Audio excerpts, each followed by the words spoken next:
Voici une histoire que notre studio tient à vous raconter ce soir. Une histoire vraie, douloureuse et pourtant lumineuse au bout du chemin.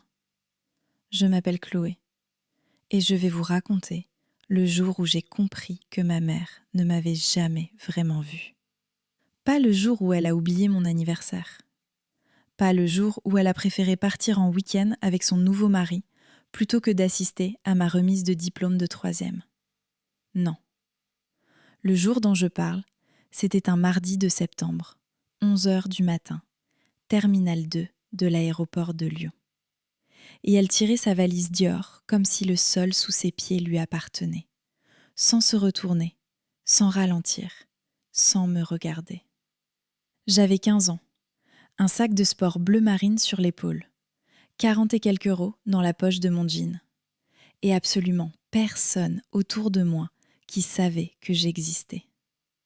Laissez-moi reprendre depuis le début, parce que sinon, vous n'allez pas comprendre comment j'en suis arrivée là. Ma mère s'appelle Isabelle. Isabelle Renaud, maintenant Isabelle Moreau, depuis qu'elle a épousé Édouard 6 mois après leur rencontre, dans une cérémonie à Cannes où je portais une robe trop serrée et où personne ne m'a adressé la parole de toute la soirée. Édouard est promoteur immobilier. Il a 2 enfants d'un premier mariage, Lucas et Manon, 12 et 14 ans, qui appellent ma mère par son prénom et qui ont le droit de tout toucher dans la maison. Moi, je fermais les portes doucement pour ne pas déranger. Ma mère avait toujours eu cette façon de me regarder, comme si j'étais un problème qu'elle n'avait pas eu le temps de résoudre. Pas de la méchanceté pure, plutôt de l'indifférence. Une indifférence polie, propre, qui sent le bon parfum et qui sourit au bon moment. Elle savait exactement quand sourire. Elle savait exactement quand détourner les yeux. Mon père, lui, je ne le connaissais pas vraiment. Elle m'avait dit qu'il était parti avant ma naissance, qu'il était irresponsable, qu'il n'avait jamais voulu d'enfant. Elle prononçait son nom, Raphaël, avec cette moue légèrement dégoûtée, comme si même le mot avait mauvais goût. J'avais grandi en croyant qu'il était quelque part dans le monde, à boire des bières et à oublier qu'il avait une fille. Je n'avais jamais essayé de le contacter. J'avais trop peur que ce qu'elle m'avait dit soit vrai.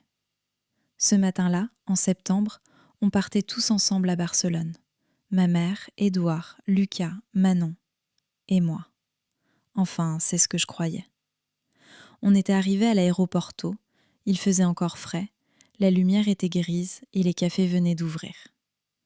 Ma mère portait des lunettes de soleil à l'intérieur, comme toujours. Édouard avait une veste beige. Lucas jouait à un jeu sur sa tablette. Manon écoutait de la musique. Et puis, au moment de passer l'enregistrement, ma mère s'est retournée vers moi. Elle avait ce regard calme et froid, que je connaissais depuis l'enfance. Le regard qui précède toujours quelque chose de mauvais. Elle a dit, d'une voix très douce, presque gentille, « Chloé, finalement tu ne pars pas avec nous ?» J'ai cru que j'avais mal entendu. « Comment ça ?» Édouard avait réservé 4 places. Nous sommes 4. Elle a désigné son mari et ses enfants, d'un geste léger, naturel, comme si l'évidence était de son côté. J'ai pensé que tu comprendrais. Tu te débrouilles très bien toute seule. Il y a eu un silence. Un de ces silences où tout s'arrête, sauf le bruit autour. Les valises à roulettes sur le carrelage, les annonces de vol, les rires de gens qui ne savent pas que vous mourrez debout. « Et je rentre comment ?» j'ai demandé. Ma voix était bizarrement calme. Je ne reconnaissais pas ma propre voix. Elle a haussé les épaules. « Tu trouveras, tu es grande. » Et elle a avancé vers les portiques. Édouard ne m'a pas regardé. Lucas non plus. Manon m'a jeté un coup d'œil rapide, une microseconde de quelque chose, peut-être de la gêne, avant de baisser les yeux vers son téléphone. Ma mère s'est arrêtée une seule fois, pour remonter la bretelle de son sac sur son épaule, et elle a lancé sans se retourner « Appelle ta grand-mère si tu as besoin ». Ma grand-mère était décédée l'année précédente. Je suis restée là, immobile. Les gens passaient autour de moi comme une rivière autour d'un caillou. Des familles avec des enfants qui traînaient des valises à roulettes en forme d'animaux, des couples qui se tenaient la main, un homme en costume qui parlait fort dans son téléphone. Tout ce bruit, toute cette vie ordinaire, et moi au milieu, avec 47 € et un sac de sport qui pesait rien. J'ai senti mes genoux vouloir lâcher. Je me suis assise sur un banc près d'une colonne et j'ai regardé mon téléphone pendant de longues minutes sans réussir à appuyer sur quoi que ce soit. Qui j'allais appeler ? Une amie ? Avec quel argent pour rentrer à Paris ? Et pour rentrer à Paris, rentrer dans quoi exactement ? L'appartement dont elle avait les clés, où personne ne m'attendait ? Et puis j'ai pensé à quelque chose. À quelqu'un plutôt. Il y avait, dans mes messages, un fil de conversation que je n'avais jamais effacé. Pas par sentiment, enfin, pas que je me l'admettais. Par curiosité peut-être.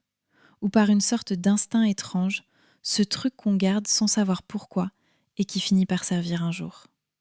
C'était une conversation avec un numéro enregistré sous un seul mot. Papa. 3 messages. Envoyés par lui il y a 4 ans, quand j'avais 11 ans et que j'avais trouvé son numéro sur un vieux document de ma mère. Chloé, je suis là si tu veux me parler. Je ne veux pas te forcer à quoi que ce soit, mais sache que je pense à toi. Je suis ton père et je t'aime. Ça ne changera jamais. Je ne lui avais jamais répondu. Ma mère avait trouvé l'échange 2 jours après et m'avait regardé avec un calme terrifiant avant de me dire que cet homme était un menteur, qu'il voulait juste me manipuler, qu'il n'avait jamais payé une pension, qu'il vivait dans ses illusions. J'avais cru chaque mot. Là, sur ce banc de l'aéroport de Lyon, les mains qui tremblaient sur mon téléphone, j'ai regardé ces 3 messages une dernière fois. Et j'ai rappelé le numéro. Ça a sonné 1 fois, 2 fois, et puis... Allô ? Une voix grave, posée, pas endormie, pas agressive, juste présente. C'est Chloé, j'ai dit, et ma voix a cassé sur le 2e mot. Un temps. Chloé ? Il y avait quelque chose dans la façon dont il a dit mon prénom. Pas de la surprise, plutôt de la retenue, comme quelqu'un qui attendait depuis longtemps et qui essaie de ne pas trop montrer à quel point. Je suis à l'aéroport de Lyon, j'ai dit. Elle m'a laissée là. Elle est partie sans moi. Je n'ai pas d'argent pour rentrer et je ne sais pas quoi faire. Silence. 2 respirations. Tu es en sécurité là où tu es ? Oui, je suis dans le terminal. Reste où tu es, je viens te chercher. Tu es à Paris ? Chloé. Sa voix était douce mais ferme. Reste où tu es, je m'occupe du reste. J'ai raccroché. Et pendant un long moment, je me suis demandé si j'avais bien fait. Si c'était une erreur. Si ma mère avait raison depuis le début et que j'allais me retrouver dans une situation encore pire. Ces pensées tournaient vite, très vite, comme quand on essaie de s'endormir et que le cerveau refuse de se taire. Et puis j'ai attendu. J'ai attendu en mangeant un sandwich triangle acheté à un distributeur, celui au thon parce que c'était le moins cher. J'ai attendu en regardant les écrans d'affichage changer. J'ai attendu en essayant de ne pas penser à elle, à sa valise Dior, à ses lunettes de soleil, à la façon dont elle avait prononcé « Tu te débrouilles très bien toute seule », comme si c'était un compliment. Vers 16h, j'ai senti une agitation près des grandes fenêtres côté piste, des gens qui se levaient pour regarder dehors. J'ai suivi les regards. Un avion. Petit, élégant, blanc avec une ligne dorée sur le fuselage. Il roulait lentement vers un coin de la piste réservé au vol privé. Ça ne m'aurait pas frappé plus que ça, sauf que 20 minutes après, on m'a appelé à l'accueil. « Mademoiselle Chloé Renaud ? C'est moi. Il y a quelqu'un qui vous attend. » Il était là, grand, costume sombre, pas ostentatoire, juste propre et bien coupé. Les cheveux poivre et sel, courts. Et ses yeux, quand il m'a regardé, j'ai reçu quelque chose comme un choc physique parce que c'était mes yeux. Exactement mes yeux. Cette nuance de gris-vert un peu indéfinissable que j'avais toujours trouvé bizarre sur moi. Il n'a pas dit bonjour, il a juste ouvert les bras. Et moi, je ne sais pas ce qui s'est passé exactement, parce que je pensais être au-delà des larmes à ce stade. Mais j'ai couru, littéralement couru comme une gamine de 5 ans, et je me suis jetée contre lui. Et il m'a attrapée, ferme et stable, et il ne m'a pas lâchée pendant longtemps. Son manteau sentait quelque chose que je n'aurais pas su nommer, une odeur propre et chaude. Et j'ai pleuré contre lui sans retenue.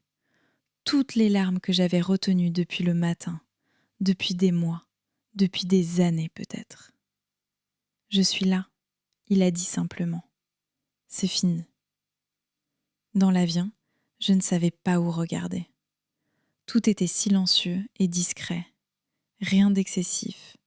Juste du cuir beige et de l'espace. Un homme en uniforme nous avait apporté de l'eau et quelque chose à manger sans qu'on demande rien. Mon père s'appelait Raphaël Marchand. Il avait 44 ans. Il dirigeait une société d'investissement avec des bureaux à Paris et à Genève. Il avait essayé de me voir pendant des années. Ma mère avait à chaque fois trouvé un moyen de bloquer. Un avocat, un déménagement, une menace. Il avait un dossier entier sur les tentatives. Il me l'a raconté doucement, sans accuser, sans crier, juste avec cette voix grave et posée qui semblait ne jamais dépasser un certain volume. « Pourquoi tu n'as pas insisté davantage ?» j'ai demandé à un moment. Et j'entendais dans ma propre voix quelque chose de petit et de blessé que je n'aimais pas. Il a réfléchi avant de répondre. Vraiment réfléchi, pas juste combler le silence. Parce que j'avais peur de te faire du mal. Si je me battais trop fort contre elle, tu te retrouvais au milieu. Et j'ai eu tort. J'aurais dû me battre plus fort. Cette réponse, je ne m'y attendais pas. Je m'attendais à une justification, une excuse bien construite, pas à une erreur assumée. On a atterri à Paris en fin de soirée. Une voiture nous attendait. Son appartement était dans le 16e, haussmannien, haut de plafond, mais habité. Pas de ces intérieurs magazines où on a peur de s'asseoir. Il y avait des livres partout, une vieille affiche d'un film de Truffaut encadrée dans le couloir, une cuisine qui sentait comme si quelqu'un y cuisinait vraiment. Il m'a montré la chambre d'amis. Elle était propre et simple. Un lit avec une couverture épaisse, une fenêtre qui donnait sur une rue calme. « Tu peux rester aussi longtemps que tu veux », il a dit depuis le seuil. « Ici, personne ne va te demander de faire petite. » Ce soir-là, j'ai dormi 10 heures d'affilée. Les jours suivants ont eu un rythme étrange, comme quand on sort d'une maladie et qu'on redécouvre que le corps sait encore faire des choses simples. Se lever, manger, parler. Il ne me posait pas trop de questions. Le matin, il y avait du café et des croissants de la boulangerie d'en bas. Il travaillait depuis son bureau, mais laissait la porte ouverte. Des fois, je m'asseyais dans le couloir avec un livre et on était juste là, dans le même espace, sans obligation de conversation. C'est bizarre de réaliser à 15 ans qu'on ne sait pas ce que c'est être à l'aise avec quelqu'un. Un soir, on était sur le balcon.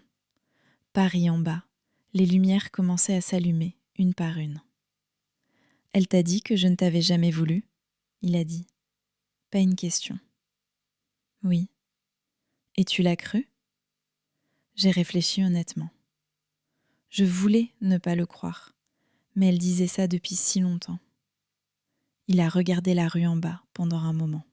« J'ai un carton dans mon bureau, des dessins que tu m'avais envoyés quand tu avais 4 ans. Ta mère les avait postés avant qu'on se sépare vraiment. Il y a une girafe jaune avec 5 pattes. » Je n'ai rien dit. Quelque chose s'est serré dans ma poitrine. Je les ai gardés tous. Ce carton. Je ne demandais pas à le voir. Pas tout de suite. Mais savoir qu'il existait, ça a changé quelque chose en moi que je n'arrive pas encore vraiment à nommer. Pendant ce temps, du côté de ma mère, les choses se compliquaient. Mon père avait un cabinet d'avocats qu'il connaissait bien, très bien. Et il avait commencé à regarder certaines choses de près. La gestion du compte bancaire auquel ma mère avait accès depuis ma naissance, un compte qui aurait dû être géré prudemment jusqu'à ma majorité et qui avait été utilisé de manière disons créatives.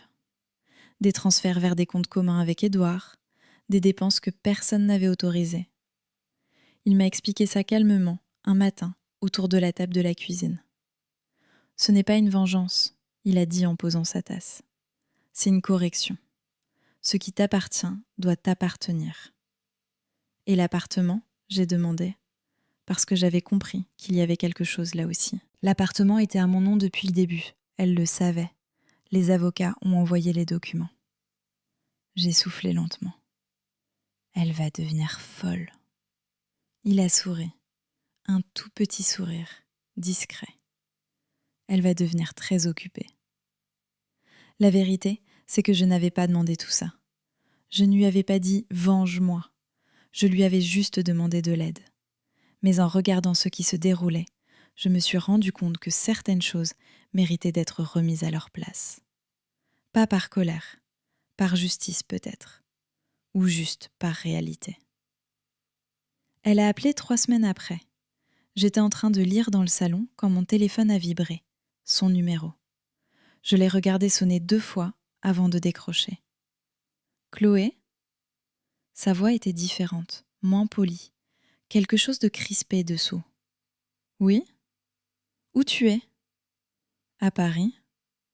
Avec lui ? Pas vraiment une question, plutôt un crachat déguisé en phrase. Oui. Chloé, il faut qu'on parle.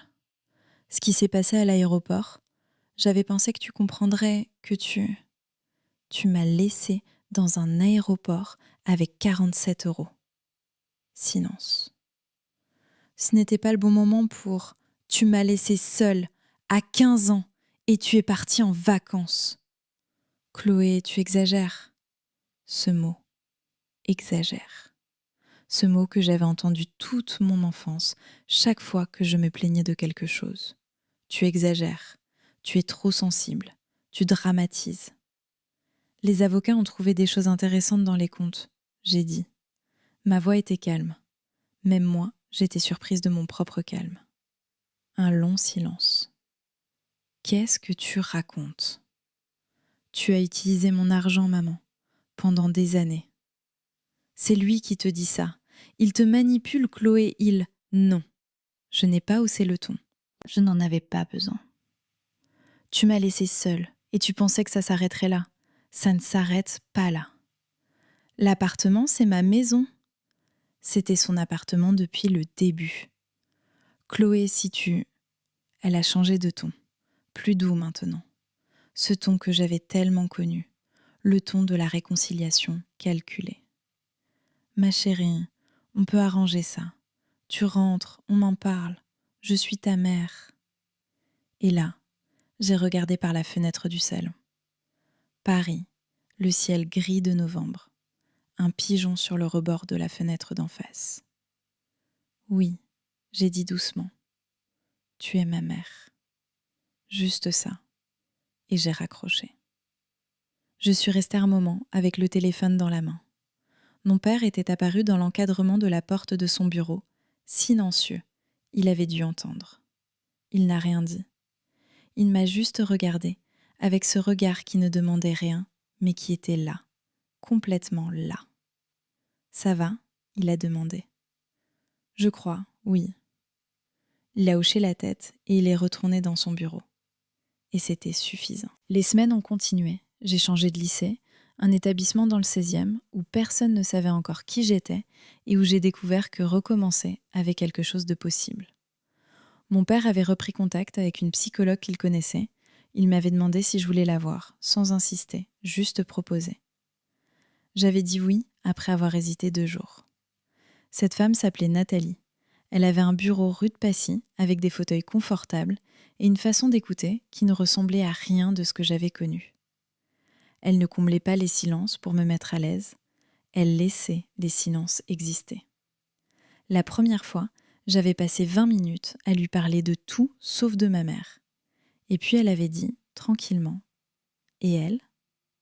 Et j'avais pleuré pendant 40 minutes sans m'arrêter. Ce n'était pas des larmes de colère, enfin, pas seulement. C'était autre chose. Le deuil, peut-être, de la mère que j'avais voulu qu'elle soit. Cette femme imaginaire aimante et présente qui n'avait jamais existé que dans ma tête. Mon père et moi, on a appris à se connaître lentement. Il n'était pas parfait. Il oubliait parfois de faire la vaisselle. Il pouvait travailler jusqu'à minuit et oublier de manger. Un soir, on s'est disputé. Une dispute vraie, avec des voix qui montent. Parce qu'il avait pris une décision concernant mon lycée sans me demander mon avis. Et j'avais dit que je n'étais pas un dossier à gérer. Et il avait dit que j'avais raison, qu'il avait eu tort. On n'était pas habitués l'un à l'autre. On l'apprenait. Mais c'était réel. Et le réel, même imparfait, valait infiniment mieux que le faux propre et poli que j'avais connu. L'audience avec les avocats a eu lieu en janvier. Un mardi matin, ciel blanc, froid, de Paris. Je portais un manteau que mon père m'avait acheté la semaine d'avant, sans en faire une histoire. Juste, il fait froid, il t'en faut un. Ma mère était là, seule. Édouard n'avait pas fait le déplacement. Elle avait essayé de maintenir son allure habituelle, veste taillée, cheveux tirés. Mais quelque chose avait changé dans ses contours. Elle paraissait plus petite. Ou peut-être que c'était moi qui étais plus grande. On s'est croisés dans le couloir avant d'entrer. Elle m'a regardé un long moment. Et pendant une seconde, j'ai vu quelque chose dans ses yeux qui n'était pas de la colère. Quelque chose de plus vieux et de plus triste. Mais elle n'a rien dit. Et moi non plus. Le jugement a été clair. Les fonds étaient gelés en attendant un audit complet. L'appartement retournait officiellement à mon père. La garde principale avait été déposée et acceptée. Tout ça en 2 heures, dans une salle avec des boiseries sombres et un juge qui semblait surtout fatigué. En sortant, mon père a posé sa main sur mon épaule dans l'escalier. Une pression légère, rien de plus. Dehors, il y avait un marché de producteurs sur le trottoir d'en face. Des étals avec des légumes divers, des poireaux, des courges, des pommes qui sentaient fort. Des gens qui vivaient leur mardi matin normal. « On mange quelque chose ?» a demandé mon père. « Oui. » On a trouvé un café au coin. Café crème pour lui, chocolat chaud pour moi. Et on a parlé de tout, sauf de ce qui venait de se passer. Du film qu'on avait vu le week-end d'avant, d'un livre que je lisais, d'un voyage qu'il avait fait à Bordeaux pour le travail. Et quelque part, entre le chocolat chaud et le bout de tarte aux pommes qu'on s'est partagé, j'ai réalisé quelque chose. Je n'attendais plus rien d'elle. Ce n'était pas de l'indifférence, ce n'était pas de la haine. C'était juste une acceptation tranquille que certaines personnes ne peuvent pas vous donner ce dont vous avez besoin et que ça ne dit rien sur vous. Ça dit juste qui elles sont. Elle m'avait laissée dans un aéroport. Et moi, j'avais trouvé un chemin.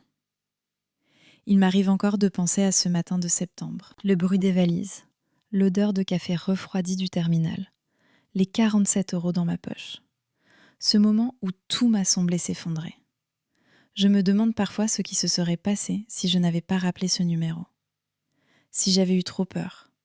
Si j'avais raccroché avant qu'il décroche. Je n'ai pas de réponse à ça. Et je ne suis pas sûre d'en avoir besoin. Ce que je sais, c'est qu'il y a des matins maintenant où je me réveille et que la première chose que je ressens n'est pas l'anxiété. Juste le calme. Le plafond blanc de ma chambre, le bruit de Paris dehors, l'odeur du café que mon père prépare dans la cuisine. Des choses simples. Des choses qui, apparemment, m'avaient toujours appartenu.